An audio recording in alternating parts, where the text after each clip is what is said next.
Salve família Nova Jerusalém, salve você que está conosco nos visitando, nos assistindo nessa noite. É muito bom, é uma alegria estar com vocês aqui de novo. Joel aqui com vocês novamente para essa celebração dessa noite, para dividir um pouquinho mais da palavra de Deus com vocês. Como é bom, como eu estou feliz de estar aqui com vocês. Quero convidar você já a abrir a sua Bíblia no livro de Atos. A gente vai falar um pouquinho do capítulo 6 e do capítulo 7. A gente vai conversar um pouquinho sobre um personagem que proporcionalmente tem uma história curta na Bíblia, mas que ninguém pode dizer que a passagem dele da Bíblia foi imperceptível.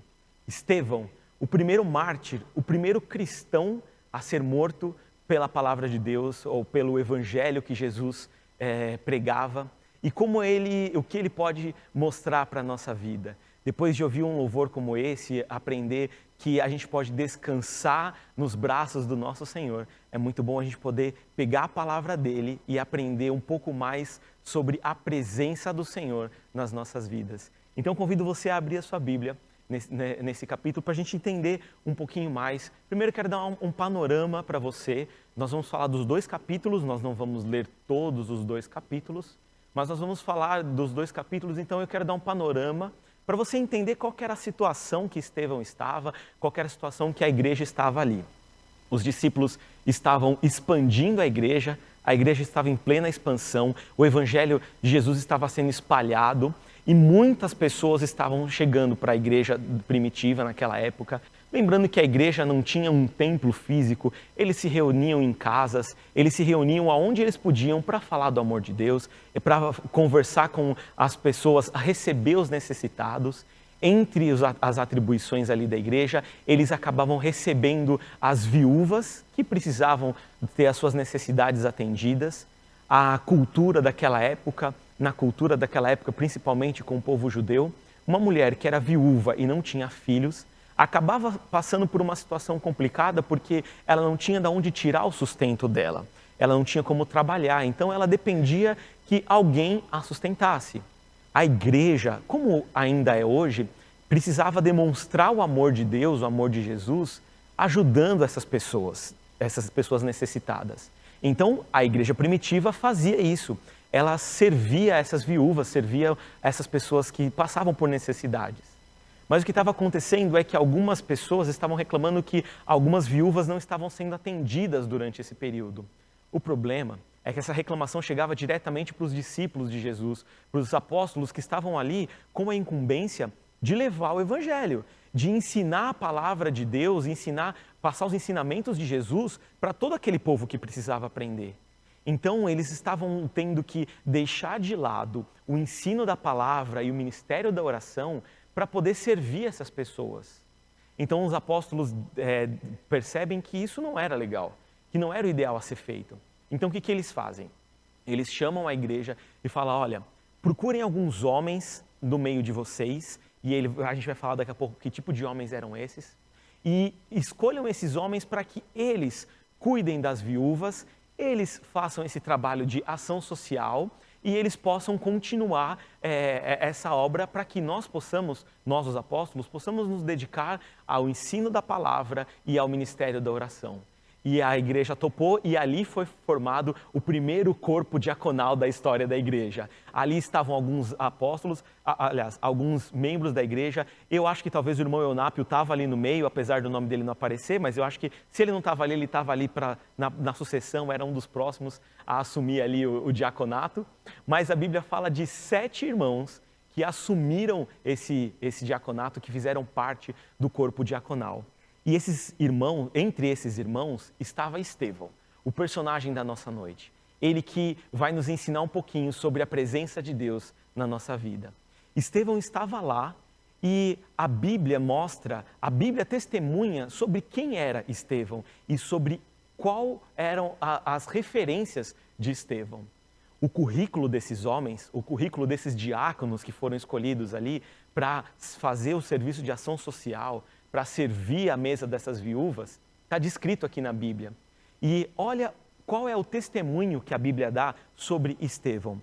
Abra sua Bíblia aí no capítulo 6 de Atos, o versículo 3. Diz assim, irmãos, escolham entre vocês 7 homens de bom testemunho, cheios do espírito de sabedoria, passaremos a eles essa tarefa, a tarefa de servir às mesas. Era esse tipo de homem que deveria ser escolhido para fazer esse serviço. Então Estevão estava entre esses homens. Ele foi escolhido porque ele se enquadrava nesse currículo. E tem mais, no versículo 5, a Bíblia continua dando testemunho sobre a índole de Estevão. Tal proposta agradou a todos. Então escolheram Estevão, homem cheio de fé e do Espírito Santo, além de Felipe, Prócoro, Nicanor, Timon, Parméias e Nicolau, um convertido ao judaísmo proveniente de Antioquia. Olha quais são os atributos que a Bíblia fala que Estevão tinha. Ele era um homem de bom testemunho, ele era cheio de fé e do Espírito Santo, ele era um homem cheio de graça e do poder de Deus. Olha no versículo 8 o que a Bíblia fala sobre Estevão. Ainda capítulo 6, versículo 8.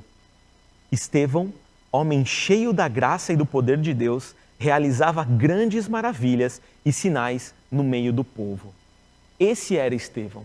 Esse era o homem que foi escolhido, junto com mais 6 homens, para servir as viúvas, para fazer o trabalho de diaconato na igreja primitiva, para poder deixar os apóstolos com o trabalho de levar o evangelho, de ensinar a palavra e de continuar no ministério da oração, enquanto os diáconos assistiam às famílias necessitadas, assistiam às viúvas que precisavam desse socorro, que precisavam desse auxílio. Mas o que acontece? Estevão começa a incomodar algumas pessoas com o testemunho que ele estava dando. Lê comigo os versículos de 9 a 13 e olha o que acontece com Estevão. Contudo, levantou-se oposição dos membros da chamada Sinagoga dos Libertos, dos judeus de Cirene, de Alexandria, bem como dos da província da Cilícia e da Ásia. Esses homens começaram a discutir com Estevão. Só lembrando que a sinagoga era o local naquela época onde os judeus se reuniam para estudar a palavra de Deus, para discutir sobre a palavra de Deus, sobre a lei de Moisés. Naquela época, a sinagoga era o templo deles, era um local onde eles se reuniam.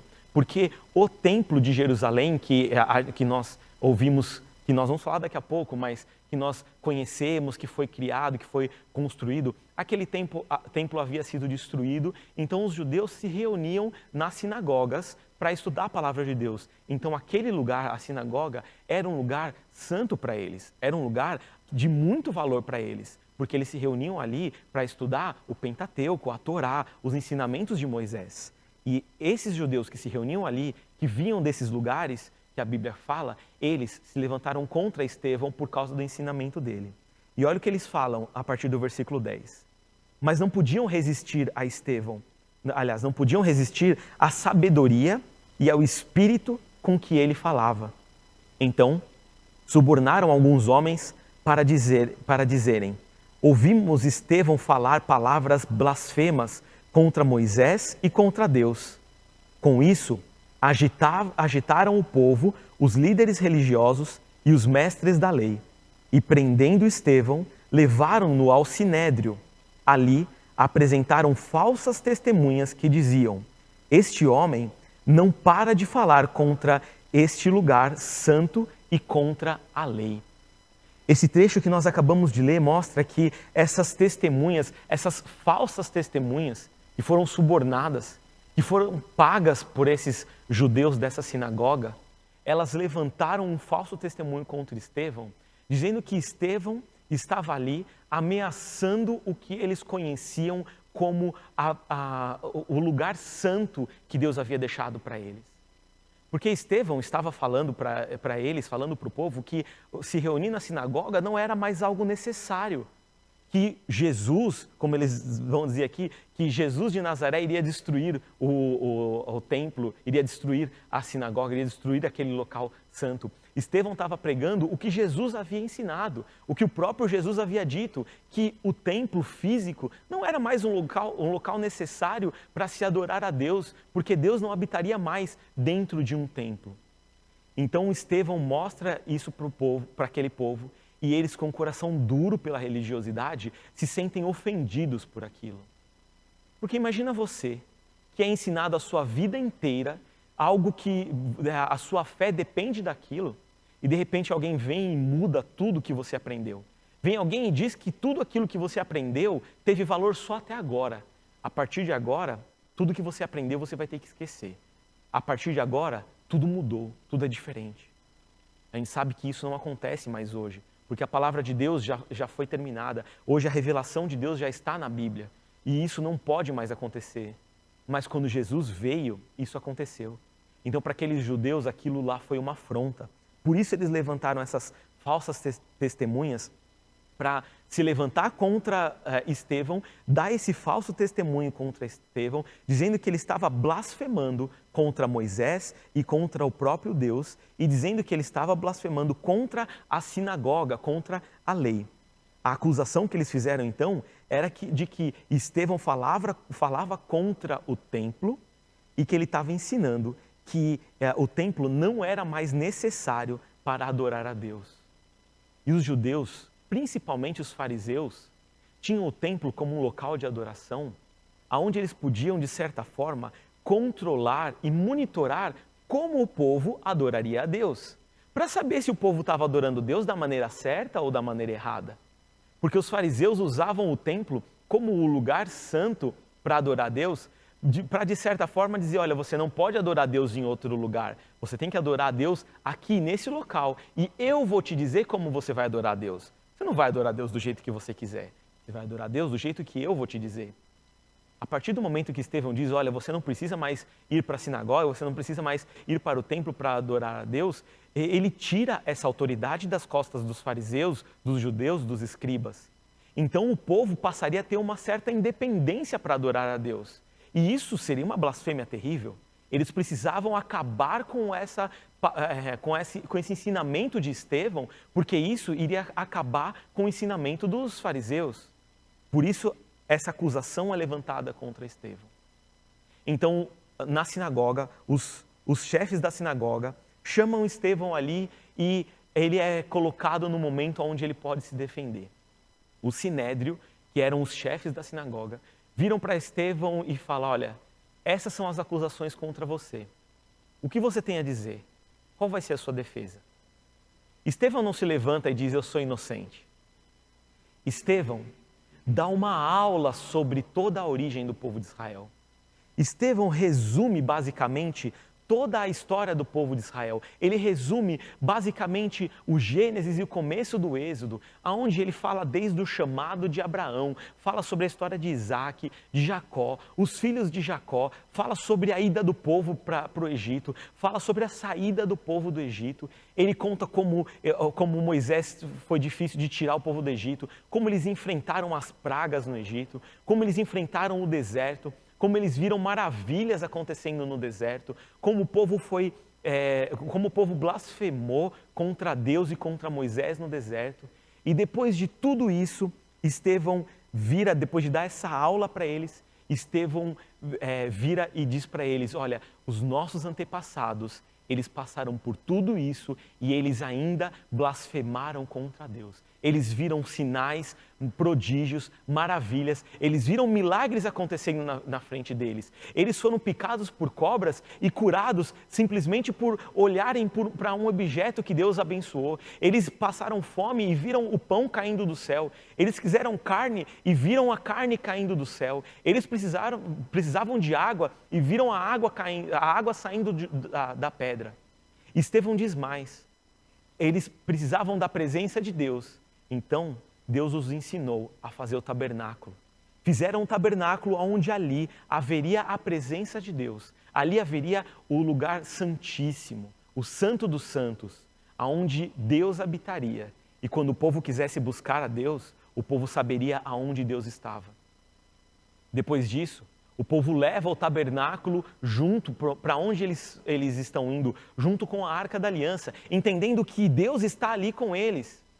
Quando Josué assume após a morte de Moisés, o povo passa o Jordão e o tabernáculo vai junto com eles. Eles montam o tabernáculo na terra prometida e ali eles sabem que a presença de Deus está com eles. Ali eles sabem que Deus está com eles. Depois Davi projeta um templo belo, um templo físico, não mais uma tenda, mas um templo de alvenaria, com as maiores riquezas, onde Deus habitaria num lugar digno de um rei, num lugar digno de honras. Mas Davi não pode completar o templo. Então Salomão, o seu filho, faz o templo, que hoje nós conhecemos como o Templo de Salomão, que era lá em Israel, não esse que nós temos aqui no Brás, mas então Salomão constrói o templo e ali para o povo de Israel era o local onde Deus habitava. A gente tem que entender que a Bíblia toda fala da presença de Deus e de como Deus tem um plano para a humanidade. Como Deus criou a humanidade e tem um plano para a salvação da humanidade. A gente vê na Bíblia que no Antigo Testamento, Deus estava lutando pelo povo. Foi o Deus que criou o povo, foi o Deus que lutava pelo povo, foi o Deus que fazia milagres pelo povo. Deus no Antigo Testamento era o Deus que era pelo povo. Ele era conhecido pelo Deus que era por nós. Então, em todo o Antigo Testamento, Deus era o Deus que estava agindo pelo povo. Quando Jesus vem, ele é chamado de o Emanuel. Deus não era mais pelo povo, mas Deus estava com o povo. Jesus era o Deus conosco, o Emanuel. Jesus era o Deus que estava conosco, era o Deus que estava com o povo. Naquele momento, enquanto Jesus estava com o povo, ele era a própria presença de Deus no meio do povo. Deus deixa de ser o Deus por nós e passa a ser o Deus conosco. Quando Jesus morre e sobe ao céu, ele faz uma linda e maravilhosa promessa, dizendo que ele subiria, mas ele mandaria do céu para nós o Consolador, que seria o Espírito Santo que habitaria dentro de nós.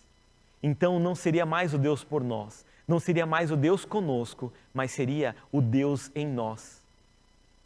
Grande parte daqueles judeus não entenderam isso e não viram o Deus conosco. Eles ainda esperavam o Deus por nós, eles ainda esperavam a presença de Deus num local físico. Eles não entendiam que agora não era mais o Deus por nós, nem o Deus conosco, mas era o Deus em nós. Eles não podiam conceber a possibilidade do Deus deles habitar dentro deles. Mas era isso que Estevão dizia para eles. Estevão disse para eles, olha, tudo isso se passou e vocês ainda não puderam crer. Olha no capítulo 7, abre sua Bíblia aí no capítulo 7, os versículos de 44 a 50.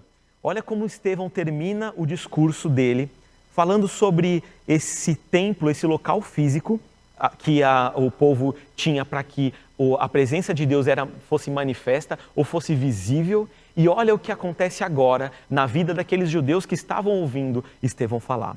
A partir do versículo 44. No deserto, os nossos antepassados tinham o tabernáculo da aliança, que fora feito segundo a ordem de Deus a Moisés, de acordo com o modelo que ele tinha visto. Tendo recebido o tabernáculo, nossos antepassados o levaram sob a liderança de Josué quando tomaram a terra das nações que Deus expulsou de diante deles. Este tabernáculo permaneceu nessa terra até a época de Davi, que encontrou graça diante de Deus e pediu que ele lhe permitisse providenciar uma habitação para o Deus de Jacó. Mas foi Salomão quem lhe construiu a casa. Todavia, o Altíssimo não habita em casas feitas por mãos de homens. Como diz o profeta, o céu é o meu trono, a terra o estrado dos meus pés.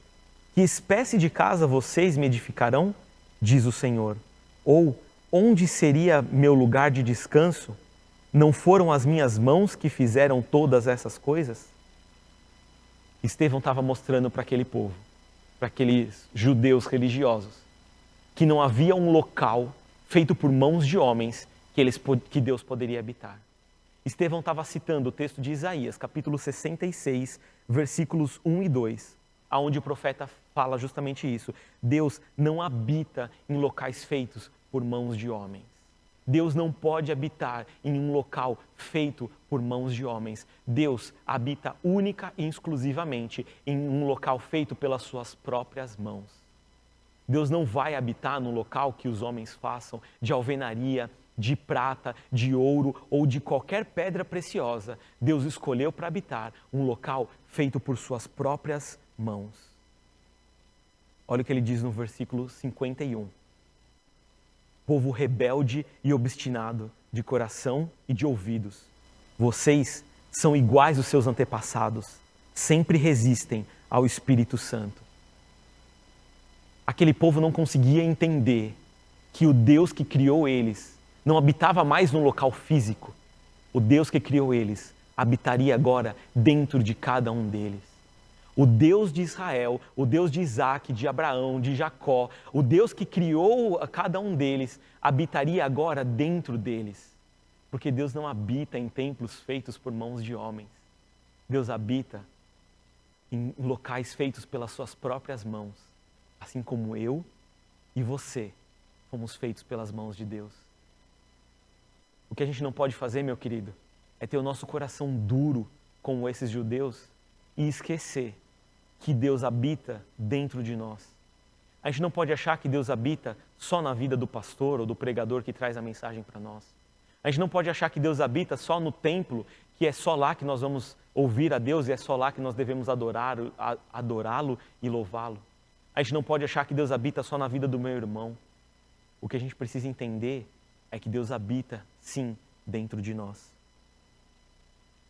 Ainda no capítulo 7, nos versículos 55 a 56, mostra uma linda visão que Estevão teve.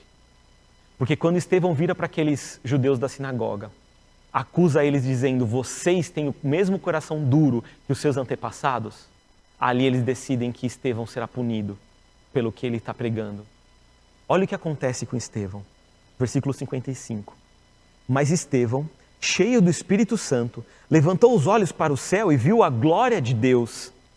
E Jesus em pé à direita de Deus e disse, vejo os céus abertos e o Filho do Homem em pé à direita de Deus.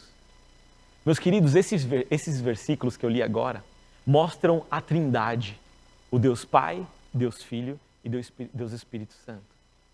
Esses versículos que eu li agora mostram que o Deus Filho estava em pé ao lado do trono de Deus Pai.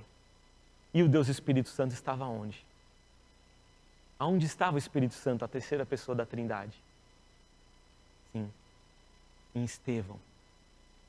O Deus Espírito Santo estava habitando dentro de Estevão nesse momento. Não habitava na sinagoga que ele estava. O Deus Espírito Santo habitava na vida de Estevão. Então eles pegam Estevão ali e levam Estevão para fora e colocam Estevão aos pés de um jovem chamado Saulo, que até então era um jovem desconhecido, mas que a gente conhece muito bem a história desse jovem e quem ele vira depois. Aquele jovem decide que é a hora de Estevão morrer e de morrer apedrejado. E aquelas testemunhas, aquelas pessoas que acusavam Estevão, apedrejam ele até a morte. E Estevão, cheio do Espírito Santo de Deus, quando ele morre, ele diz as duas últimas frases da vida dele, iguais às frases que Jesus disse na cruz.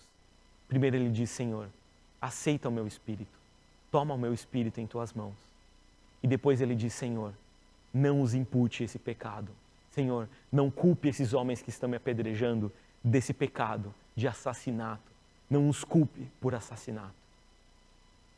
Estevão só teve maturidade para fazer isso.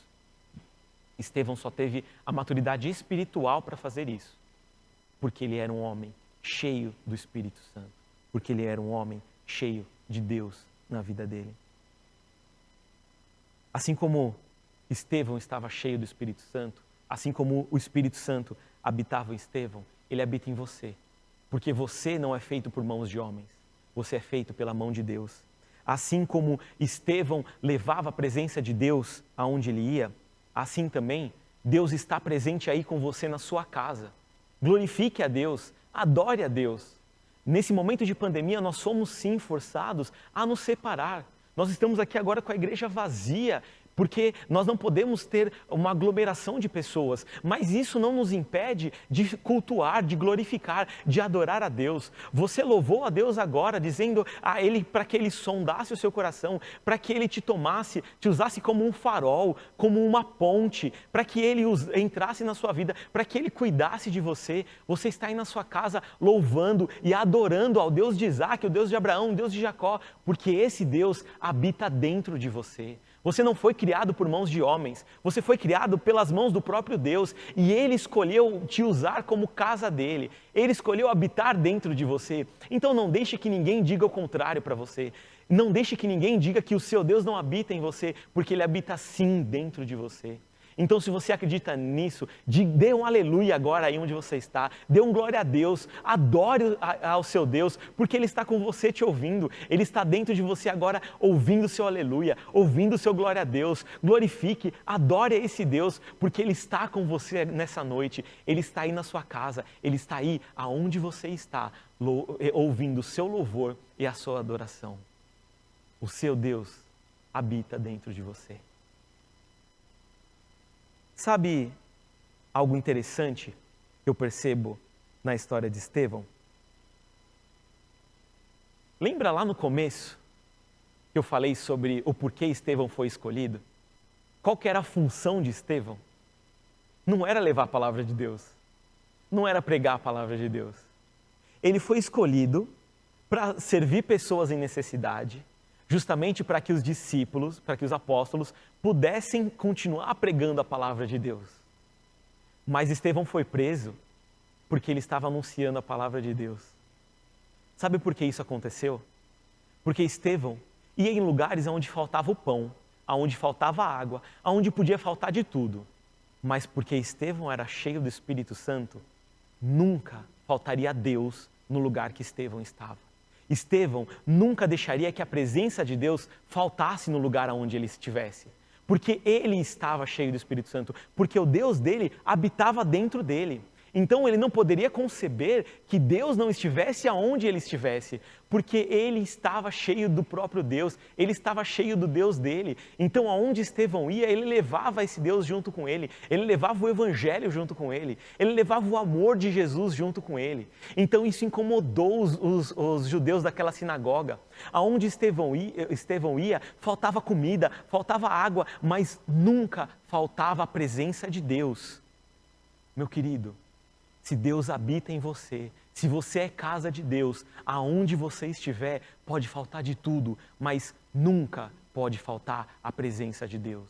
Se você está na sua casa, se você está no seu trabalho, na sua escola, na faculdade, no banco, dentro de um ônibus, dentro de um metrô, nunca pode faltar a presença de Deus, porque o seu Deus habita dentro de você. Você é casa de Deus, você é morada de Deus. Ele te escolheu para isso, Ele te criou com as próprias mãos para habitar dentro de você. Então, você também não pode conceber que um lugar onde você colocar os seus pés, um lugar onde você está, pode não ter a presença de Deus. Isso é inconcebível para você, porque o seu Deus habita dentro de você. O seu Deus não habita em templos feitos por mãos de homens. O seu Deus escolheu o seu coração para morar. O seu Deus, Ele tem os céus como estrados dos pés deles. Não há homem algum que construa um Burj Khalifa, seja qual for a maior construção que o homem possa fazer. Não há construção no mundo que possa conter o seu Deus, porque Ele não mora dentro de uma construção, Ele mora no seu coração.